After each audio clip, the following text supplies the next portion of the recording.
الحمد لله نحمده ونستعينه ونؤمن به ونتوكل عليه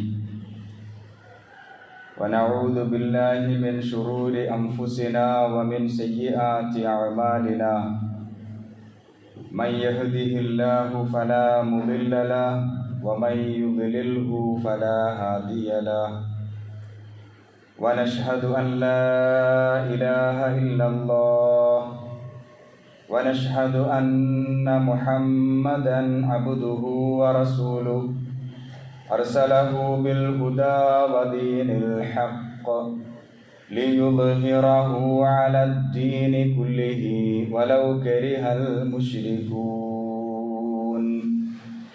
اللهم صل على محمد وعلى آل محمد كما صليت على إبراهيم وعلى آل إبراهيم وبارك على محمد وعلى آل محمد كما باركت على إبراهيم وعلى آل إبراهيم في العالمين إنك حميد مجيد فإن خير الحديث كتاب الله وخير الهدي هدي محمد صلى الله عليه وسلم وشر الأمور محدثاتها وكل محدثة بدعة وكل بدعة ضلالة وكل ضلالة في النار أيها الناس أوصيكم عباد الله وإياي أولا بتقوى الله وأقيموا الصلاة وآتوا الزكاة ولا تكونوا من المشركين قال الله تعالى في قرآنه الكريم بسم الله الرحمن الرحيم يا أيها الذين آمنوا كتب عليكم الصيام كما كتب على الذين من قبلكم لعلكم تتقون صدق الله العلي العظيم رب اشرح لي صدري ويسر لي أمري واحلل عقدة من لساني يفقهوا قولي إن أريد إلا الإصلاح ما استطعت وما توفيقي إلا بالله عليه توكلت وإليه أنيب. സത്യവിശ്വാസികളെ, വിശ്വാസിനികളെ, അള്ളാഹുവിൻ്റെ കൽപ്പനകൾ പാലിച്ച് മുത്തഖീങ്ങളായി ജീവിക്കണമെന്ന് ഈ സന്ദർഭത്തിൽ എന്നോടും നിങ്ങൾ ഓരോരുത്തരോടും ഉപദേശിക്കുന്നു, വസിയാത്ത് ചെയ്യുന്നു. അല്ലാഹു സുബ്ഹാനഹു വ തആല യഥാർത്ഥ മുത്തഖീങ്ങളിൽ ഉൾപ്പെടാൻ നാം ഏവരെയും പ്രത്യേകമായി അനുഗ്രഹിക്കുമാറാകട്ടെ. വിശുദ്ധ റമദാൻ മാസത്തിൽ നമ്മൾ ചെയ്തുകൊണ്ടിരിക്കുന്ന അമലുകൾ, ദിക്റുകൾ, ഔറാദുകൾ, പ്രാർത്ഥനകൾ, ഖുർആൻ പാരായണം, നമസ്കാരങ്ങൾ എല്ലാം അല്ലാഹു യഥാവിധി സ്വീകരിക്കുമാറാകട്ടെ. അള്ളാഹുവിൻ്റെ ജന്നാത്തുൽ ഫിർദൗസിലും ഇതുപോലെ ഒരുമിച്ച് കൂട്ടി അനുഗ്രഹിക്കുമാറാകട്ടെ. വിശുദ്ധ റമദാൻ മാസത്തിലെ ആദ്യത്തെ വെള്ളിയാഴ്ച എന്ന ഒരു പ്രത്യേകത ഇന്നത്തെ ദിവസത്തിനുണ്ട്. ഞാനിവിടെ ഓതിവെച്ച ആയത്ത് നിങ്ങൾക്ക് ഏവർക്കും സുപരിചിതമാണ്. റമദാൻ മാസമായി കഴിയുമ്പോൾ ഈ ആയത്താണ് നമ്മൾ പലപ്പോഴായി പല ക്ലാസ്സുകളിലും കേൾക്കാറ്. നോമ്പുമായി ബന്ധപ്പെട്ട ആയത്താണത്. യാ അയ്യുഹല്ലദീന ആമനു കുതിബ അലൈക്കുമുസ് സിയാം കമാ കുതിബ അലല്ലദീന മിൻ ഖബലിക്കും ലഅല്ലക്കും തത്തഖൂൻ. വിശ്വാസികളെ, നിങ്ങൾക്ക് നോമ്പ് നിർബന്ധമാക്കപ്പെട്ടു, നിങ്ങൾക്ക് മുമ്പുള്ളവർക്കും നിർബന്ധമാക്കപ്പെട്ടു. അതുപോലെ തന്നെ നിങ്ങളിൽ തഖ്വ എന്ന് പറയുന്ന പ്രത്യേകമായ ഒരു ഗുണം ഉണ്ടായിത്തീരാൻ വേണ്ടിയാണ് ഈ നോമ്പ് നിർബന്ധമാക്കിയത്. നമ്മൾ വിശുദ്ധ ഖുർആൻ പരിശോധിക്കുകയാണെങ്കിൽ നോമ്പ് മാത്രമല്ല, നമസ്കാരത്തിൻ്റെയും ലക്ഷ്യമായിട്ട് അള്ളാഹു പറഞ്ഞത് തഖ്വയാണ്. സക്കാത്തിൻ്റെയും ആത്മാവായിട്ട് ലക്ഷ്യമായിട്ട് അള്ളാഹു സുബ്ഹാനഹു വ തആല പറഞ്ഞത് തഖ്വയെ സംബന്ധിച്ചാണ്. അതുപോലെ ഹജ്ജിനെ സംബന്ധിച്ച് പറയുമ്പോൾ പല പ്രാവശ്യം ആവർത്തിച്ച് തഖ്വയെ സംബന്ധിച്ച് അള്ളാഹു പറയുന്നുണ്ട്. നോമ്പായാലും നമസ്കാരമായാലും സക്കാത്തായാലും ഹജ്ജായാലും അതിൻ്റെ ആത്മാവ് എന്ന് പറയുന്നത് തഖ്വയാണ്. അപ്പോൾ നമ്മുടെ ശരീരം, ആ ശരീരത്തിൽ ആത്മാവിൻ്റെ സ്ഥാനം എന്താണോ അതേ സ്ഥാനമാണ് ഇബാദത്തുകളിൽ തഖ്വയ്ക്കുള്ളത്. ഇപ്പം എൻ്റെ ആത്മാവ് എനിക്ക് നഷ്ടപ്പെട്ടാൽ ഞാൻ പിന്നെ വെറും അസ്ഥികൂടമാണ്. ഇതേപോലെ തന്നെയാണ് ഇബാദത്തുകളുടെ ആത്മാവായ തഖ്വ നഷ്ടപ്പെട്ടാൽ പിന്നെ അത് വെറും കേവലം ആരാധനകൾ മാത്രമാണ് എന്ന് പറയാം. എന്താണ് തഖ്വ? വളരെ വിശദമായ പഠനം ആവശ്യമുള്ള ഒരു വിഷയമാണ്. സംഗ്രഹിച്ചുകൊണ്ട് പറഞ്ഞാൽ, ഒരു വിശ്വാസി എന്ന നിലയിൽ അള്ളാഹുവിൻ്റെ കൽപ്പനകൾ തൻ്റെ മുഴു ജീവിതത്തിലും പാലിക്കാൻ വേണ്ടിയുള്ള തീവ്രമായ ശ്രമത്തിൻ്റെ, അങ്ങനെയുള്ള ഒരു ജീവിത സംസ്കാരത്തിൻ്റെ പേരാണ് തഖ്വ. തൻ്റെ സ്വകാര്യ ജീവിതമാണെങ്കിലും തൻ്റെ കുടുംബ ജീവിതമാണെങ്കിലും തൻ്റെ സാമൂഹിക രാഷ്ട്രീയ സദാചാര ജീവിത മേഖലകൾ ആണെങ്കിലും തൻ്റെ സാമ്പത്തിക രംഗമാണെങ്കിലും എല്ലായിടത്തും അള്ളാഹുവിൻ്റെ ഹലാൽ, അള്ളാഹുവിൻ്റെ ഹറാം അത് പാലിച്ചുകൊണ്ട് ജീവിക്കാൻ വേണ്ടി നടത്തുന്ന തീവ്രമായ ശ്രമവും അങ്ങനെയുള്ള ഒരു ജീവിത ശൈലി, അതിൻ്റെ പേരാണ് തഖ്വ എന്ന് പറയുന്നത്. ഇപ്പോൾ നോമ്പിനെ സംബന്ധിച്ച് പറയുമ്പോൾ നമ്മൾ എന്തിനാണ് നോമ്പ് എടുക്കുന്നത്? ചില ഹദീസുകൾ ശ്രദ്ധയിൽപ്പെടുത്താം. പ്രവാചകൻ സ്വല്ലല്ലാഹു അലൈഹി വസല്ലം പറഞ്ഞു, മല്ലം യദഅ ഖൗല സൂർ വ അമല ബിഹി ഫലൈസ ലില്ലാഹി ഹാജത്തുൻ ഫി അൻ യദഅ തആമഹു വ ശറാബ. ആരെങ്കിലും മോശമായ ഒരു പ്രവൃത്തി, മോശമായ ഒരു വാക്ക് അത് ഉപേക്ഷിക്കുന്നില്ല എങ്കിൽ അവൻ വെള്ളം ഒഴിവാക്കണം അല്ലെങ്കിൽ ആഹാരം ഒഴിവാക്കണം എന്ന് അള്ളാഹുവിന് യാതൊരു വക താല്പര്യവും ഇല്ല. ഇപ്പോൾ വളരെ വ്യക്തമാണ് ഈ ഹദീസിൽ പറഞ്ഞ കാര്യം. നോമ്പ് എന്ന് പറയുന്നത് ആഹാരം ഒഴിവാക്കലോ വെള്ളം ഒഴിവാക്കലോ അല്ല, അത് ജീവിതത്തെ മാറ്റി പണിയലാണ്, തൻ്റെ ദൗർബല്യങ്ങളെ തിരിച്ചറിയലാണ്. സംസാരിക്കുമ്പോൾ എനിക്ക് എന്തൊക്കെ ദൗർബല്യങ്ങളുണ്ട്, മറ്റുള്ളവരെ പ്രയാസപ്പെടുത്തുന്ന ഒരു സംസാര ശൈലി എനിക്കുണ്ടോ, എൻ്റെ സംസാരം മൂലം മറ്റുള്ളവർ എൻ്റെ ശത്രുക്കളായി മാറുന്നുണ്ടോ, എൻ്റെ പ്രവർത്തനങ്ങൾ ഏത് രൂപത്തിലാണ്, അത് മറ്റുള്ളവർക്ക് പ്രയാസകരമാണോ? അപ്പോൾ ഞാൻ എന്നെക്കുറിച്ചുള്ള ഒരു പഠനമാണ്, ഒരു ആത്മവിചാരത്തിലേക്ക്, ഒരു ആത്മവിചാരണയിലേക്ക് എന്നെ നയിക്കുന്ന ഒരു ഇബാദത്താണ് നോമ്പ്. ഈ ആത്മവിചാരണ നടത്താതെ വെള്ളം ഒഴിവാക്കിയിട്ടോ ആഹാരം ഒഴിവാക്കിയിട്ടോ യാതൊരു പ്രയോജനവും ഇല്ല എന്ന് മുഹമ്മദ് നബി സ്വല്ലല്ലാഹു അലൈഹി വസല്ലമ നോമ്പിനെ സംബന്ധിച്ച് വ്യക്തമാക്കിയിരിക്കുന്നു. അതുപോലെ മറ്റൊരു ഹദീസ് ഇപ്രകാരമാണ്, വകം മിൻ സായിമിൻ, പ്രവാചകൻ സ്വല്ലല്ലാഹു അലൈഹി വസല്ലം പറയുന്നു, എത്ര നോമ്പുകാരുണ്ട്, അവർ വെറുതെ പട്ടിണി കിടന്നു, വിശപ്പ് സഹിച്ചു, ദാഹം സഹിച്ചു, അതിനപ്പുറത്തേക്ക് അവർക്കൊരു നേട്ടവും ഉണ്ടായിട്ടില്ല.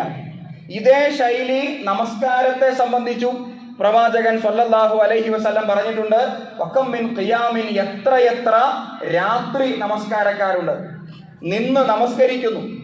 അങ്ങനെ നിന്ന് നമസ്കരിച്ചിട്ട് കാല് കുഴഞ്ഞു, കാലിൽ നീര് വന്നു എന്നല്ലാതെ, അല്ലെങ്കിൽ ഉറക്കം കളഞ്ഞു എന്നതല്ലാതെ മറ്റൊന്നും നേടിയെടുക്കാൻ അവർക്ക് പറ്റിയിട്ടില്ല. അപ്പോൾ നമസ്കാരം അല്ലെങ്കിൽ നോമ്പ് ഉറക്കം കളഞ്ഞു, അതേപോലെ തന്നെ വിശപ്പും ദാഹവും സഹിച്ചു, അതിനപ്പുറത്തേക്ക് ഒരു ചേഞ്ച് അവർക്കുണ്ടാക്കിയെടുക്കാൻ പറ്റിയിട്ടില്ല. ഇങ്ങനെ എത്ര നോമ്പുകാരുണ്ട്, എത്ര നമസ്കാരക്കാരുണ്ട് എന്ന് മുഹമ്മദ് നബി സ്വല്ലല്ലാഹു അലൈഹി വസല്ലം പറഞ്ഞു വയ്ക്കുമ്പോൾ നമ്മൾ എന്താണ് മനസ്സിലാക്കേണ്ടത്? നോമ്പ് കൊണ്ട് ഉണ്ടായിത്തീരേണ്ട വലിയ ഒരു മാറ്റമാണ്. അതേപോലെ റസൂൽ കരീം സല്ലല്ലാഹു അലൈഹി വസല്ലം പറഞ്ഞു, നിങ്ങൾ ആത്മവിചാരണയോടെ നോമ്പെടുത്താൽ, ആ നോമ്പിന്റെ പ്രതിഫലം പറഞ്ഞെടുത്ത് റസൂല് പറഞ്ഞ കാര്യമാണ്. അള്ളാഹുവിന്റെ പ്രതിഫലം മാത്രം ആഗ്രഹിച്ചുകൊണ്ട് ആത്മവിചാരണയുടെ അടിസ്ഥാനത്തിൽ നോമ്പെടുത്താൽ കഴിഞ്ഞു പോയ പാപങ്ങളൊക്കെയും പൊറുക്കപ്പെടും. ഇപ്പൊ വെറുതെ പൊറുക്കപ്പെടുകയില്ല, ആത്മവിചാരണ, എന്നെ കുറിച്ചുള്ള ചിന്ത, എന്നെ ഒന്ന് കൊടഞ്ഞെടുക്കൽ, എന്നെ ഒന്ന് വൃത്തിയാക്കിയെടുക്കൽ, അതാണ് യഥാർത്ഥത്തിൽ നോമ്പിലൂടെ നടക്കേണ്ടത്. അപ്പോ ഹൃദയം ശുദ്ധീകരിക്കപ്പെടാത്ത നോമ്പുകളെ അള്ളാഹു സ്വീകരിക്കുകയില്ല.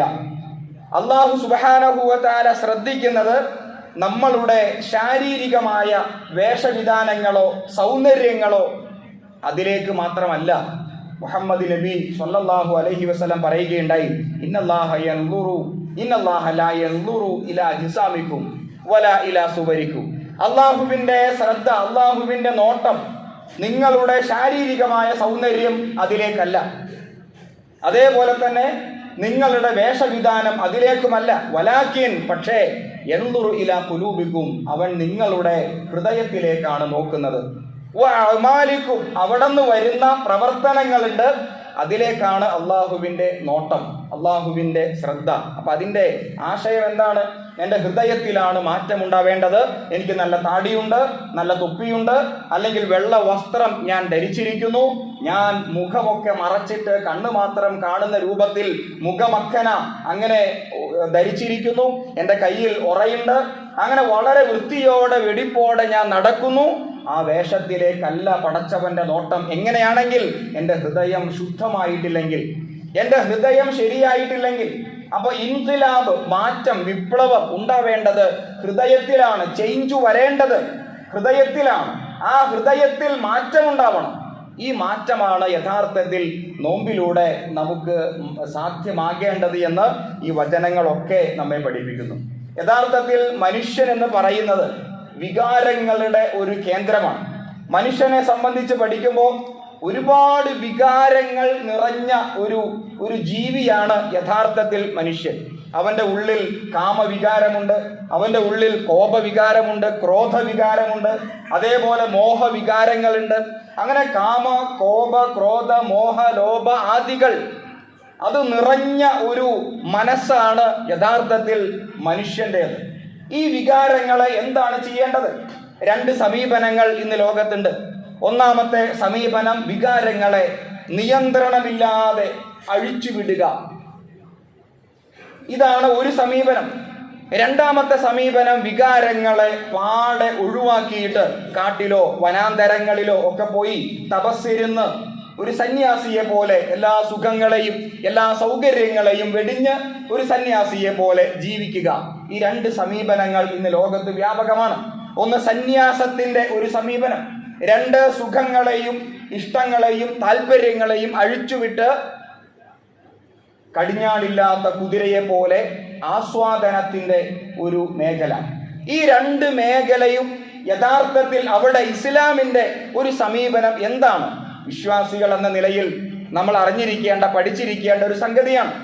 അല്ലാഹു സുബ്ഹാനഹു വ തആല പറഞ്ഞു, വകദാലിക ജഅൽനാകും ഉമ്മത്തൻ വസത, ഞാൻ നിങ്ങളെ ഒരു മധ്യമ സമൂഹമാക്കി മാറ്റിയിരിക്കുന്നു. അതിന്റെ ആശയം എന്താണ് ഈ മധ്യമ സമൂഹം? വികാരങ്ങളെ കടിഞ്ഞാണില്ലാതെ അനിയന്ത്രിതമായിട്ട് അഴിച്ചുവിടുക എന്ന സമീപനം ഇസ്ലാമികമല്ല. വികാരങ്ങളെ പാടെ ഒഴിവാക്കി സന്യസിക്കുക എന്ന സമീപനവും ഇസ്ലാമികമല്ല. അതിന്റെ ഇടയിൽ ഒരു മധ്യമ സമീപനമാണ്. അതാണ് വകദാലിക ജഅൽനാകും ഉമ്മത്തൻ വസത, നിങ്ങളെ ഞാൻ ഒരു മധ്യമ സമൂഹമാക്കി. അപ്പൊ വികാരങ്ങളെ നിയന്ത്രിക്കുക, അതാണ് ഇസ്ലാമിന്റെ സമീപനം. നിങ്ങളുടെ എല്ലാ വൈകാരിക ചോദനകളെയും, വികാരം എന്ന് പറയുമ്പോൾ കേവലം കാമവികാരം മാത്രമല്ല, വിശപ്പൊരു വികാരമാണ്, ദാഹം ഒരു വികാരമാണ്, അതേപോലെ മോഹങ്ങൾ, ആഗ്രഹങ്ങൾ, അതൊക്കെ വികാരങ്ങളുടെ വകഭേദങ്ങളാണ്. ഈ വികാരങ്ങളെ അഴിച്ചുവിടുകയോ ഈ വികാരങ്ങളെ പൂർണ്ണമായിട്ട് ഇല്ലാതാക്കുകയോ നിഷേധിക്കുകയോ അല്ല, മറിച്ച് അതിനെ നിയന്ത്രിക്കുക. അള്ളാഹ് വച്ച ഒരു പരിധിയുണ്ട്. നിന്റെ മോഹവികാരങ്ങൾ എത്രത്തോളം, ഇതാ ഈ പരിധി വരെ. നിന്റെ കാമവികാരം അതെവിടെയാണ്, എങ്ങനെയാണ് അത് പൂർത്തീകരിക്കേണ്ടത്, അതിന് വേണ്ട സംവിധാനം നിന്റെ സമ്പത്തുമായി ബന്ധപ്പെട്ട് ആ മോഹങ്ങൾ, ആ താല്പര്യങ്ങൾ, അത് എവിടെ, എങ്ങനെ, ഏത് രൂപത്തിൽ അള്ളാഹുവിന്റെ കൽപ്പനയുണ്ട്. ആഗ്രഹങ്ങളെ സംബന്ധിച്ച്, ചിന്തകളെ സംബന്ധിച്ച്, മോഹങ്ങളെ സംബന്ധിച്ച് എങ്ങനെ, എവിടെ, അതിന് അതിർവരമ്പുകൾ അള്ളാഹു വച്ചിരിക്കുന്നു. ആ അതിർവരമ്പുകൾ മറികടക്കാതെ ആഗ്രഹങ്ങളെ നിയന്ത്രിക്കുക എന്നതാണ് അള്ളാഹു സുബ്ഹാനഹു വ തആല നമ്മോട് പറഞ്ഞിട്ടുള്ളത്. വിശ്വാസികൾ എന്ന നിലയിൽ ഈ ആഗ്രഹങ്ങളെ നിയന്ത്രിക്കാനുള്ള കരുത്ത്, ഈ കരുത്താണ് യഥാർത്ഥത്തിൽ നോമ്പിലൂടെ നമ്മളൊക്കെയും ആർജിക്കുന്നത്. നിങ്ങൾ ഇന്ന് ലോകത്തെ ശ്രദ്ധിക്കുകയാണെങ്കിൽ വികാരങ്ങളെ കയറൂരി വിടുന്ന ഒരു ലോകക്രമത്തെ കാണുവാൻ സാധിക്കും. മുതലാളിത്ത താല്പര്യങ്ങളാണ് മനുഷ്യന്റെ മനസ്സിന്റെ അകത്ത് തോന്നുന്ന എല്ലാ വികാരങ്ങളെയും അനിയന്ത്രിതമായിട്ട് കയറൂരി വിടാൻ പ്രേരിപ്പിക്കുന്ന ഒരു ജീവിത ശൈലിയാണ് ഇപ്പോൾ ശക്തിപ്പെട്ട് വരുന്നത്. വിശുദ്ധ ഖുർആനിലെ ഒരു ആയത്തുണ്ട്, ലാ യഗുറന്നക തഖല്ലുബുൽ ലദീന കഫറൂ ഫിൽ ബിലാദ്. വിശ്വാസി സമൂഹത്തോട് പടച്ചവൻ പറയുന്നു, ലാ യഗുറന്നക, നിന്നെ വഞ്ചനയിൽ അകപ്പെടുത്താൻ പാടില്ല. ലാ യഗുറന്നക, നിന്നെ വഞ്ചനയിൽ അകപ്പെടുത്താൻ പാടില്ല. ഈ ലോകത്തിന്റെ നാനാഭാഗത്ത് ഈ ഭൗതികവാദികൾ ആർത്തുല്ലസിച്ച്, അട്ടഹസിച്ച്, അടിച്ചു പൊളിച്ച്, തകർത്ത് ജീവിക്കുന്നു. അതിർവരമ്പുകളൊക്കെ ഭേദിച്ചുകൊണ്ട് ജീവിച്ചുകൊണ്ടിരിക്കുന്നു. അത് കണ്ടിട്ട് നീ വഞ്ചനയിൽ അകപ്പെടാൻ പാടില്ല.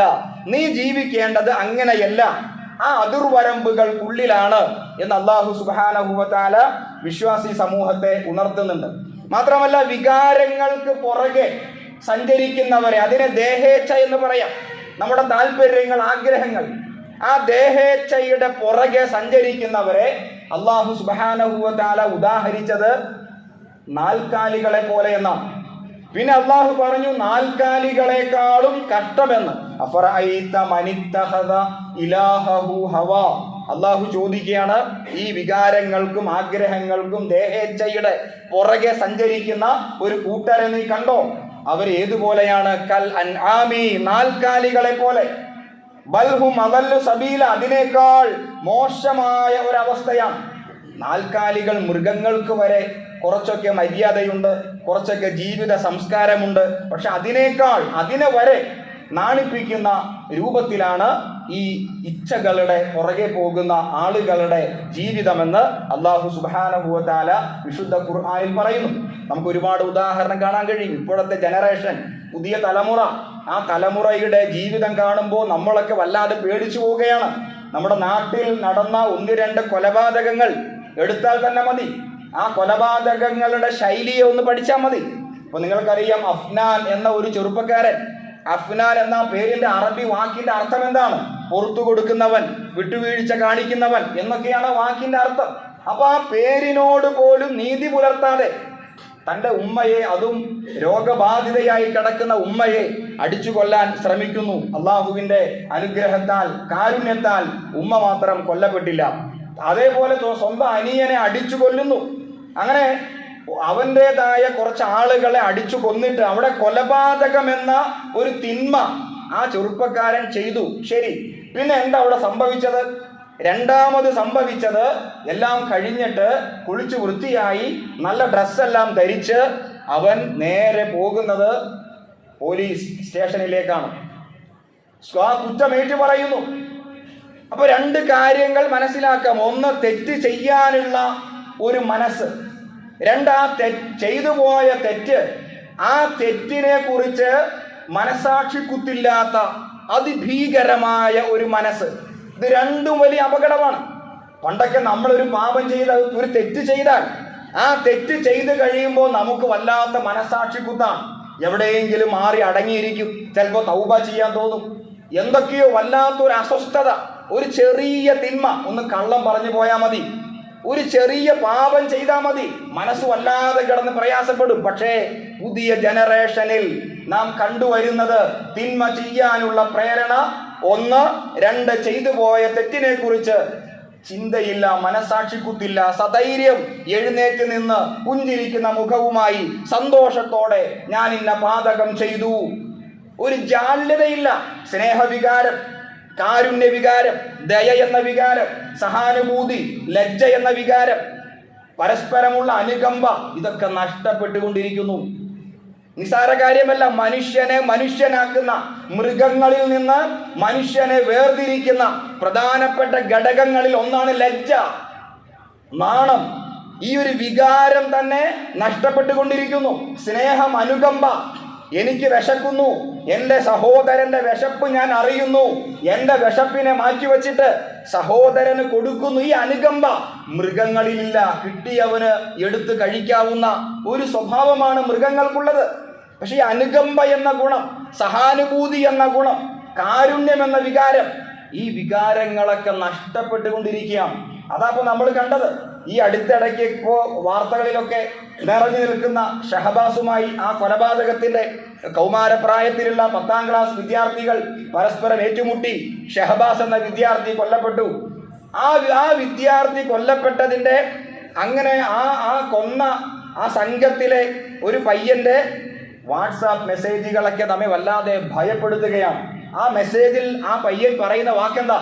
ഞാൻ അവന്റെ കണ്ണിനാണ് ഇടിച്ചത്, പലവട്ടം ഇടിച്ചു, അവൻ ഇനി ജീവിച്ചിരിക്കാൻ സാധ്യതയില്ല, അത്രമാത്രമാണ് എൻ്റെ പ്രഹരം. അപ്പോൾ അത് ആവേശത്തോടെ പറയുമ്പോൾ, പങ്കുവയ്ക്കുമ്പോൾ, അത് വാട്സാപ്പിലൂടെ തൻ്റെ സഹപാഠികളിലേക്ക് ആ ഒരു വികാരത്തെ പങ്കുവയ്ക്കുമ്പോൾ നമ്മൾ എന്താ മനസ്സിലാക്കേണ്ടത്?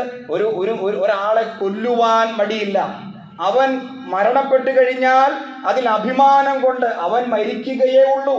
എൻ്റെ ഇടി, എൻ്റെ പ്രഹരം അത്രമാത്രം ശക്തമായിരുന്നു എന്നിങ്ങനെ പറയുമ്പോൾ ആദ്യം പറഞ്ഞ പോലെ മനസ്സാക്ഷി കുത്തില്ല, ലജ്ജാബോധമില്ല, കാരുണ്യമില്ല, ഉറവ പറ്റിയ അല്ലെങ്കിൽ ആർദ്രതയില്ലാത്ത ഒരു ഇരുണ്ട ഒരു ഹൃദയം, അതിലേക്ക് മനുഷ്യർ, പുതിയ തലമുറ എത്തുകയാണ്.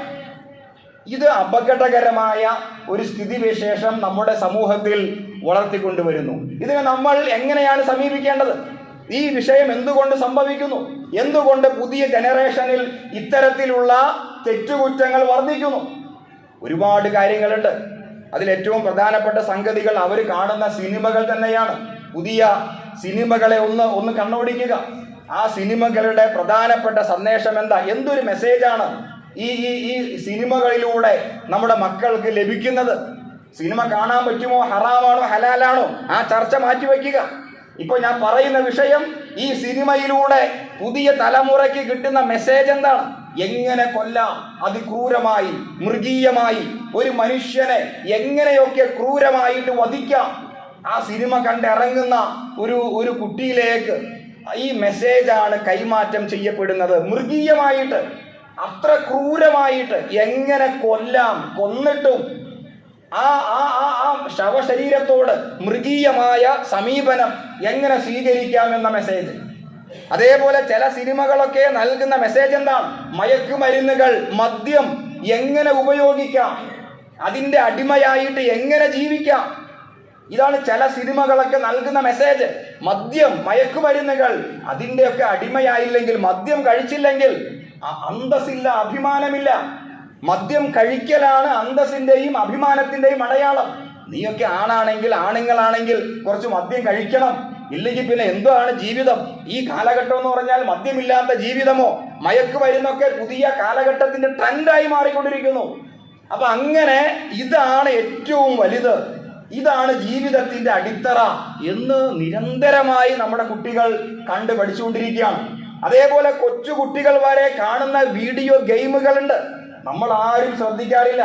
നമ്മൾ മക്കൾക്ക് ഫോൺ കൊടുക്കും. അത് ചിലപ്പോൾ 6 വയസ്സ് അല്ലെങ്കിൽ 8 വയസ്സ് പ്രായമുള്ള നമ്മുടെ മക്കളായിരിക്കും. നമ്മുടെ എളുപ്പത്തിന് വേണ്ടി ഫോൺ കൊടുത്തിട്ട് നമ്മൾ മാറി നിൽക്കും. നമ്മളൊന്നും അറിയുന്നില്ല. കുട്ടി കളിക്കുന്ന വീഡിയോ ഗെയിമുകൾ കൊല്ലാൻ പഠിപ്പിക്കുന്ന, തോക്ക് പിടിച്ചിട്ട് തൻ്റെ മുമ്പിലുള്ള ആളുകളെ വെടിവെച്ച് വീഴ്ത്തി തൻ്റെ ലക്ഷ്യത്തിലേക്ക് മുന്നേറുന്ന ഗെയിമാണ്. തൻ്റെ മുമ്പിലുള്ള ആളെ കത്തിക്കൊണ്ട് കുത്തി മലർത്തി, അവനെ കുത്തി പിളർത്തി, എന്നിട്ട് അവൻ്റെ രക്തത്തിലൂടെ മറികടന്ന് അപ്പുറം കടന്ന് തൻ്റെ ലക്ഷ്യത്തിലേക്ക് മുന്നേറുന്ന ഗെയിമുകൾ. ഇത് കൊച്ചു മക്കൾ കാണുകയാണ്. 8 വയസ്സ് പ്രായമുള്ള, 10 വയസ്സ് പ്രായമുള്ള, ഇനി എത്ര വയസ്സായാലും ഇത് അവൻ്റെ ഉള്ളിലേക്ക് ഇട്ടുകൊടുക്കുന്ന ഒരു മെസ്സേജ് ഉണ്ട്. ആ മെസ്സേജ് എന്താണ്? എനിക്ക് എൻ്റെ ലക്ഷ്യം സാധിക്കണം, എനിക്ക് സുഖിക്കണം, എനിക്ക് ആനന്ദിക്കണം, എനിക്ക് എല്ലാ സുഖങ്ങളുടെയും പുറകെ പോകണം. അതിന് മാതാപിതാക്കൾ തടസ്സമാണെങ്കിൽ ഞാൻ അവരെ കൊന്നുകളയും. അതിന് രക്ഷകർത്താക്കൾ തടസ്സമാണെങ്കിൽ ഞാൻ വെട്ടിമാറ്റും. അധ്യാപകർ, മുതിർന്നവർ, അയൽവാസികൾ ആര് തടസ്സമായി നിന്നാലും എനിക്ക് ആനന്ദിക്കണം, എനിക്ക് സുഖിക്കണം, എനിക്ക് അങ്ങനെയുള്ള ഒരു പ്രത്യേക ജീവിതം എനിക്ക് നയിക്കണം, മുതലാളിത്ത കാഴ്ചപ്പാടാണ്. അപ്പൊ ഞാൻ വെട്ടിമാറ്റിയിരിക്കും. അത് ഈ കൊച്ചു മക്കളിൽ ഈ ഗെയിമുകളും അതേപോലെ പാട്ടുകൾ, പുതിയ പാട്ടുകളൊക്കെ കേട്ട് കാണാം. ഓരോ പാട്ടുകൾ ട്രെൻഡായി മാറുന്ന ഓരോ പാട്ടുകളൊക്കെ ഉണ്ട്. ആ പാട്ടുകളുടെ വരികളൊക്കെ ഒന്ന് കണ്ടാൽ മതി.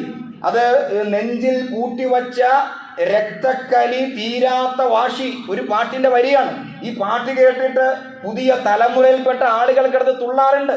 അതേപോലെ മറ്റൊരു വരി ഇപ്രകാരം: പേന കത്തി കൊണ്ട് വിദ്യാരംഭം, തോക്കിൻ കാഞ്ചി വലി ശീലം പണ്ടേ മാറാത്ത വ്യാധി, പിന്നെ കട്ട ചോര കൊണ്ട് ജ്യൂസ് അടിച്ച് സോഡാ സർബത്ത്. ഇതാണ് ഒരു പാട്ടിന്റെ. ഈ പാട്ട് കേട്ടിട്ടാണ് പുതിയ തലമുറ കിടന്ന് തുള്ളി ചാടുന്നത്. കട്ട ചോര കൊണ്ട് ജ്യൂസ് അടിച്ചിട്ട് സോഡാ സർബത്ത്. ഇതൊരു പാട്ടിന്റെ, അത് പുതിയ ട്രെൻഡായ നമ്മുടെ ന്യൂ ജനറേഷൻ ഏറ്റെടുത്ത ഈ പാട്ടിങ്ങനെ ഇട്ട് കഴിയുമ്പോൾ ആടി തുള്ളി രസിക്കുന്ന കുട്ടികൾ. ഇത് കേൾക്കുമ്പോൾ ആ കുട്ടിയുടെ മനസ്സിന്റെ അകത്ത് എന്താ ഉണ്ടാകുന്നത്? കൊല്ലാനും കൊല്ലിക്കാനും അവനെ പ്രേരിപ്പിക്കുന്ന പാട്ടുകൾ, കൊല്ലാനും കൊല്ലിക്കാനും പഠിപ്പിക്കുന്ന സിനിമകൾ, കൊല്ലാനും കൊല്ലിക്കാനും പഠിപ്പിക്കുന്ന ഗെയിമുകൾ. ഇത് മാതാപിതാക്കൾ അറിയാതെ പോകരുത്. പുതിയ ജനറേഷനും ഇങ്ങനെ ഏതെങ്കിലും ഒന്നിന്റെ അടിമയാണ് ഞാനെങ്കിൽ എനിക്ക് എൻ്റെ മുമ്പിലുള്ള പുതിയ ന്യൂ ജൻ ആയിട്ടുള്ള ആളുകളോട് പറയാനുള്ളത് വിട്ടുപോരണം. അതാണ് നോമ്പിന്റെ മെസ്സേജ്. അതാണ് നോമ്പിലൂടെ സാധ്യമാകേണ്ടത്. ഞാൻ എന്തെങ്കിലും ഒരു തിന്മയുടെ, ഞാൻ മൊബൈൽ അഡിക്ഷൻ ഉള്ള വ്യക്തിയാണോ? ഞാൻ മൊബൈലുമായിട്ട് നിരന്തരം ഈ ഗെയിം കണ്ട് എൻ്റെ മനസ്സിങ്ങനെ മാറിപ്പോകുന്നുണ്ടോ? ഉണ്ടെങ്കിൽ അതിൽ നിന്നൊരു മോചനം ഈ റമദാനിൽ സാധ്യമാകണം. ചീത്ത കൂട്ടുകെട്ട്, മദ്യത്തിലേക്ക്, മയക്കുമരുന്നുകളിലേക്ക് എന്നെ നയിക്കുന്ന ചീത്ത കൂട്ടുകാർ എനിക്കുണ്ടോ? മുഹമ്മദ് നബി സ്വല്ലല്ലാഹു അലൈഹി വസല്ലം പറഞ്ഞില്ലേ, നല്ല കൂട്ടുകാരും ചീത്ത കൂട്ടുകാരും. നല്ല കൂട്ടുകാരുടെ ഉദാഹരണം കസ്തൂരി വിൽക്കുന്നവരെ പോലെയാണ്. നീ അവനെ സമീപിച്ചാൽ നിനക്കവൻ കസ്തൂരി പൈസ കൊടുത്താൽ തരും, അല്ലെങ്കിൽ കസ്തൂരി നിനക്ക് അതിന്റെ മണമെങ്കിലും ആസ്വദിക്കാൻ പറ്റും. മോശപ്പെട്ട കൂട്ടുകാരോ ഉലയിൽ ഊതുന്നവരെ പോലെ. നീ അവന്റെ അടുത്ത് പോയാൽ നിന്റെ വസ്ത്രം അവൻ കരിച്ചു കളയും. ഒന്ന് ആലോചിച്ച് നോക്കൂ. 1400 കൊല്ലങ്ങൾക്കപ്പുറം നമ്മുടെ മനസ്സുകളെ സ്വാധീനിക്കുന്ന കൂട്ടുകാരുടെ ആ ഒരു ശൈലിയെ സംബന്ധിച്ച് മുഹമ്മദ് നബി സ്വല്ലല്ലാഹു അലൈഹി വസല്ലം പറഞ്ഞിരിക്കുന്നു, അൽ മർഉ അലാ ദീനി ഖലീലിഹി. മറ്റൊരു വചനം ഇപ്രകാരമാണ്: നിന്റെ സുഹൃത്താണ് നിന്റെ മതം. അതിന്റെ ആശയം എന്താ? നിന്റെ കൾച്ചർ, നിന്റെ സംസ്കാരത്തെ രൂപപ്പെടുത്തി എടുക്കുന്നതിൽ കൂട്ടുകാർക്ക് വലിയ പങ്കുണ്ട്. അതുകൊണ്ട് കൂട്ടുകാരെ തെരഞ്ഞെടുക്കുമ്പോൾ പ്രത്യേകമായി ശ്രദ്ധിക്കണം. എന്റെ മക്കൾ ആരുമായി കൂട്ടുകൂടുന്നു? മാതാപിതാക്കൾ അന്വേഷിക്കാറുണ്ടോ? എന്റെ മക്കൾ ആരുമായി കൂട്ടുകൂടുന്നു? അന്വേഷിക്കാറില്ല. മക്കളെ ഇങ്ങനെ തുറന്നു വിട്ടിരിക്കുകയാണ്. അവരാരുമായി കൂട്ടുകൂടുന്നു, അവരെവിടെയാണ് പോകുന്നത്, ഒന്നും അന്വേഷിക്കാൻ ഒരു പിടുത്തമില്ല. ഈ സന്ദർഭത്തിൽ പ്രിയമുള്ളവരെ, രക്ഷകർത്താക്കൾ മക്കളുടെ കാര്യത്തിൽ ഒരു പിടുത്തം അനിവാര്യമാണ്. മുഹമ്മദ് നബി സ്വല്ലല്ലാഹു അലൈഹി വസല്ലം പറഞ്ഞു, രാത്രിയായാൽ 2 കൂട്ടരെ പുറത്തേക്ക് വിടാൻ പാടില്ല. ഒന്നാമത്തെ കൂട്ടർ നിങ്ങളുടെ മൃഗങ്ങളാണ്, നിങ്ങൾ വളർത്തുന്ന നിങ്ങളുടെ ആട്, ഒട്ടകം പോലെയുള്ള മൃഗങ്ങളാണ്, അതിനെ ബന്ധിക്കണം.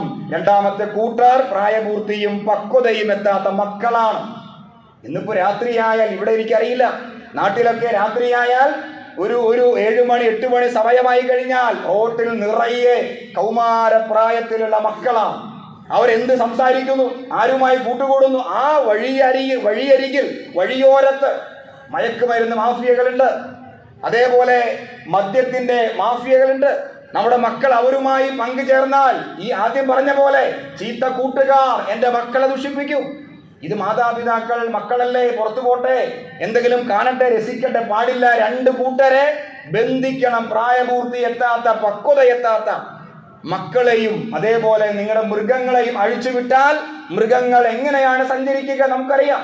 ഇതേപോലെ മക്കളും സഞ്ചരിച്ചേക്കാം എന്ന് റസൂൽ കരീം സല്ലല്ലാഹു അലൈഹി വസല്ലം പറയുമ്പോൾ, നമ്മുടെ വീട്ടിൽ ഉണ്ടായിരിക്കേണ്ട ഒരു കൾച്ചർ, ഒരു സംസ്കാരം, അത് മുസ്ലിം സമുദായത്തിൽ നഷ്ടപ്പെടാൻ പാടില്ല. ഇതര സമുദായങ്ങളെ പോലെയല്ല നമ്മൾ. ഇതര സമുദായത്തിന്റെ കൾച്ചർ അല്ല നമ്മുടെ കൾച്ചർ. ഇതര സമുദായത്തിലെ മക്കളെ പോലെയല്ല നമ്മുടെ മക്കൾ. നമ്മുടെ മക്കൾ മുസ്ലിമായി വളരണം എന്ന് ആഗ്രഹിക്കുന്നുണ്ടെങ്കിൽ, നമ്മുടെ മക്കൾ ദീനിയായി വളരണം എന്ന് ആഗ്രഹിക്കുന്നുണ്ടെങ്കിൽ ഈ ഒരു സംവിധാനം കുടുംബത്തിൽ ഏർപ്പെടുത്തിയേ പറ്റൂ. അല്ലാഹു സുബ്ഹാനഹു വ തആല വിശുദ്ധ ഖുർആനിൽ പറഞ്ഞില്ലേ, യാ അയ്യുഹല്ലദീന ആമനൂ ഖു അൻഫുസകും വഅഹ്ലീകും നാറ, നിങ്ങൾ നിങ്ങളെയും നിങ്ങളുടെ കുടുംബത്തെയും നരകത്തെ തൊട്ട് കാത്തിരക്ഷിക്കണം. ഞാൻ മാത്രം സ്വർഗത്തിലേക്ക് പോയാൽ പോരാ. ഉപ്പാക്ക് തഹജ്ജുദ് ഉണ്ട്, ഉമ്മാക്കുണ്ട്, ഖുർആൻ പാരായണമുണ്ട്, എല്ലാം ഉണ്ട്. മക്കൾക്കൊന്നുമില്ല. മക്കളുടെ കാര്യം ശ്രദ്ധിക്കുന്നേയില്ല. ഞാനും ഒരുപക്ഷെ എൻ്റെ ഇണയും എല്ലാം ചെയ്യുന്നു, കൃത്യമായി ചെയ്യുന്നു. മക്കളുടെ കാര്യത്തിൽ ശ്രദ്ധയില്ല, പോരാ. അള്ളാഹു പറഞ്ഞു, നീയും നിന്റെ കുടുംബത്തെയും നീ സ്വർഗത്തിലേക്ക് പോകുന്നതോടൊപ്പം എൻ്റെ പുറകെ എൻ്റെ മക്കളും സ്വർഗത്തിൽ അങ്ങനെ നരകത്തെ തൊട്ട് കാത്തിരക്ഷിക്കുവാൻ അല്ലാഹു സുബ്ഹാനഹു വ തആല വിശുദ്ധ ഖുർആനിലൂടെ ആവശ്യപ്പെടുന്നു. അതുകൊണ്ട് ഇത്തരത്തിലുള്ള ഒരു കൾച്ചറിൽ നമ്മൾ പെട്ടുപോകരുത്. ഇത് ലോകം മാറി, പുതിയ ഒരു പ്രത്യേക രീതിയിലേക്ക് ലോകം മാറിക്കൊണ്ടിരിക്കുക. ലോകം മാറുമ്പോഴും മുസ്ലിങ്ങളായ നമ്മൾ നമ്മുടെ കൾച്ചറിനെ മുറുകെ പിടിക്കണം. നമ്മൾ വിശ്വാസികളാണ് എന്ന ബോധം വേണം. എന്നെ ശ്രവിക്കുന്ന ചെറുപ്പക്കാര്, യുവാക്കള്, അങ്ങനെ ആ പ്രായമുള്ളവർ പ്രത്യേകം മനസ്സിലാക്കണം. ദീനുമായിട്ട് അടുത്തു വരണം, അള്ളാഹുവിന്റെ ദീനിലേക്ക് അടുത്തു വരണം. പുറമേ കാണുന്ന ഒരു സംസ്കാരമല്ല നമുക്ക് വേണ്ടത്. അള്ളാഹുവിന്റെ ദീനിലേക്ക് അടുത്തു വരണം. കാരണം ഇന്നല്ലെങ്കിൽ നാളെ മരണം സംഭവിക്കാം. നമ്മുടെ ജീവിതം എന്ന് പറയുന്നത് വളരെ നശ്വരമാണ്. ഇപ്പോൾ ഞാൻ മരണപ്പെട്ടാൽ ഇൻഷാ അല്ലാഹ് അടുത്ത നിമിഷം ഖബറിലാണ്, അള്ളാഹുവിന്റെ വിചാരണയിലേക്കാണ്. അതിശക്തമായ കഠിനമായ വിചാരണയും, പരലോകം, സ്വർഗം, നരകം, നമ്മൾ അതിലേക്കാണ് പോകുന്നത്. പക്ഷേ പഠിപ്പിക്കപ്പെടുന്നു, ജീവിതം എന്ന് പറയുന്നത് ആസ്വദിക്കാനുള്ളതാണ്. മരണശേഷം ഒരു ജീവിതമില്ല. അതുകൊണ്ട് പരമാവധി ആസ്വദിക്കുക. മതങ്ങളിൽ പറയുന്ന പരലോകം എന്നത് പച്ചക്കള്ളമാണ് എന്ന് പഠിപ്പിക്കപ്പെടുന്നു. സോഷ്യൽ മീഡിയ വഴി നിരന്തരം നമ്മുടെ മക്കൾ കേട്ടുകൊണ്ടിരിക്കുന്ന വലിയ വലിയ പ്രഭാഷണങ്ങളുണ്ട്, നമ്മൾ അറിയുന്നില്ല. നമ്മുടെ മക്കൾ അതൊക്കെ കേട്ടുകൊണ്ടിരിക്കുകയാണ്. വലിയ വലിയ ബുദ്ധിജീവികൾ എന്ന് അവകാശപ്പെട്ടുകൊണ്ടിരിക്കുന്ന ആളുകൾ സോഷ്യൽ മീഡിയ മൊത്തം വിലക്കെടുത്ത പോലെ അതിൻ്റെ അകത്ത് വന്ന് അവർ ക്ലാസ് എടുക്കുക. മതങ്ങൾ പറയുന്ന പരലോകം പച്ചക്കള്ളമാണ്, മതങ്ങൾ പറയുന്ന ദൈവം പച്ചക്കള്ളമാണ്. ദൈവം ഒന്നേ ഉള്ളൂ, നമ്മുടെ ആഗ്രഹങ്ങളാണ്. അതുകൊണ്ട് ആഗ്രഹങ്ങൾക്ക് പുറകെ സഞ്ചരിക്കുക. അതിരുകളില്ലാത്ത ഒരുപാട് സുഖങ്ങൾ ഇവിടെയുണ്ട്. ആ സുഖങ്ങളൊക്കെ നേടിയെടുക്കലാണ് ജീവിതം എന്ന് പറയുന്നത്. അല്ലാതെ എന്തിനാണ് ഈ നിയന്ത്രണം, എന്തിനാണ് പേരൻസ്, എന്തിനാണ് അയൽവാസികൾ? ആരെയും ആദരിക്കേണ്ടതില്ല. നമ്മുടെ കാര്യത്തിൽ ആരും തീരുമാനമെടുക്കേണ്ട. തീരുമാനമെടുക്കേണ്ടത് ഞാൻ മാത്രം. എൻ്റെ കാര്യത്തിൽ എൻ്റെ തീരുമാനം. കാരണം എൻ്റെ ശരീരം, എൻ്റെ ഹൃദയം, എൻ്റെ തീരുമാനം. അതിൽ മാതാപിതാക്കൾ കടന്നു വരേണ്ടതില്ല. ആരും മുതിർന്നവർ വേണ്ട, ആരും വേണ്ട, ഞാൻ ഒറ്റയ്ക്ക് എന്ന് അവർ നിരന്തരമായി പഠിപ്പിക്കപ്പെടുന്നു. ശരിയാണല്ലോ, എൻ്റെയല്ല ജീവിതം. അപ്പൊ പേരൻസ് വേണ്ട, സമൂഹം വേണ്ട, പ്രായമുള്ളവർ വേണ്ട, കാർന്നോമാര് വേണ്ട, ആരും വേണ്ട, ഞാൻ ഒറ്റയ്ക്ക് എന്ന ഒരു രീതിയിലേക്ക് നമ്മുടെ തലമുറ മാറ്റപ്പെടുന്നുണ്ട്. കാരണം അവർക്ക് ലഭിക്കുന്ന ക്ലാസ്സുകൾ ആ അർത്ഥത്തിലാണ്. അതുകൊണ്ട് പ്രിയമുള്ളവരെ, ഒരു ശ്രദ്ധയിലേക്ക് വരിക. ആ ശ്രദ്ധയിലേക്ക് നമ്മെ എത്തിക്കുന്ന കൊലപാതക പരമ്പരകൾ നാട്ടിൽ നടന്നുകൊണ്ടിരിക്കുന്നു. നമ്മുടെ ശ്രദ്ധയിൽ പെട്ടത് കുറച്ചു മാത്രം, ബാക്കി അതിൻ്റെ അപ്പുറത്ത് വിശാലമായി കിടക്കുന്നു. അതുകൊണ്ട് നമ്മുടെ കുടുംബത്തെ പ്രത്യേകമായി ശ്രദ്ധിക്കണം. അങ്ങനെ അവിടെയും ഒരു കൾച്ചർ ഉണ്ടാക്കണം, ഒരു മാറ്റം ഉണ്ടാക്കണം. നോമ്പിലൂടെ, റമദാൻ മാസത്തിലൂടെ സംഭവിക്കേണ്ട വമ്പിച്ച ഒരു മാറ്റം ഈ ഒരു ചേഞ്ചാണ്. അല്ലാതെ പട്ടിണി കിടന്നിട്ട് കാര്യമില്ല, വെള്ളം ഒഴിവാക്കിയിട്ടും കാര്യമില്ല. ഒരു മാറ്റം ഉണ്ടായിട്ടില്ല. റമദാൻ മാസം കഴിഞ്ഞു, പെരുന്നാൾ ആഘോഷിക്കാൻ പോകുമ്പോഴും എൻ്റെ കുടുംബവും ഞാനും അങ്ങനെ തന്നെ, എൻ്റെ മക്കളും അങ്ങനെ തന്നെ, ഒരു ചേഞ്ചും ഇല്ല. അങ്ങനെയാണെങ്കിൽ ആ നോമ്പ് കൊണ്ട് എന്താണ് നേട്ടമെന്ന് മുഹമ്മദ് നബി സല്ലല്ലാഹു അലൈഹി വസല്ലം അതേപോലെ അള്ളാഹു നമ്മോട് ചോദിക്കുന്നു. പട്ടിണി കിടക്കലല്ല നോമ്പ്, ഈ ചേഞ്ചാണ്, ഈ മാറ്റമാണ്. ഏതെങ്കിലും ഒരു കെണിയിൽ ഞാൻ പെട്ടുപോയിട്ടുണ്ടെങ്കിൽ പശ്ചാത്തപിക്കാനും അതിൽ നിന്ന് മാറാനുമുള്ള സുവർണ അവസരമാണ് ഈ വിശുദ്ധ റമദാൻ. അതുകൊണ്ട് പ്രിയമുള്ളവരെ, നമ്മളെ കുറിച്ചൊന്ന് പഠിക്കുക. എന്നെക്കുറിച്ച്, ഞാൻ എന്നെക്കുറിച്ചാണ് ആലോചിക്കേണ്ടത്. എൻ്റെ ദൗർബല്യം, എൻ്റെ പോരായ്മ, എൻ്റെ പ്രശ്നങ്ങൾ അത് കണ്ടുപിടിച്ചിട്ട് തെറ്റ് അള്ളാഹുവിലേക്ക് ഏറ്റുപറഞ്ഞ് ഒരു നല്ല മാറ്റത്തിലേക്ക് എത്താൻ പരിശ്രമിക്കുക. പടച്ച തമ്പുരാൻ അനുഗ്രഹിക്കുമാറാകട്ടെ, തൗഫീക്ക് ചെയ്യുമാറാകട്ടെ. നമ്മുടെ എല്ലാം കുടുംബ സംവിധാനത്തിൽ സന്തോഷവും കൺകുളിർമയും അള്ളാഹു സുബ്ഹാനഹു വ തആല നൽകുമാറാകട്ടെ. വാഖിറു ദഅവതി അനിൽ ഹംദുലില്ലാഹി റബ്ബിൽ ആലമീൻ.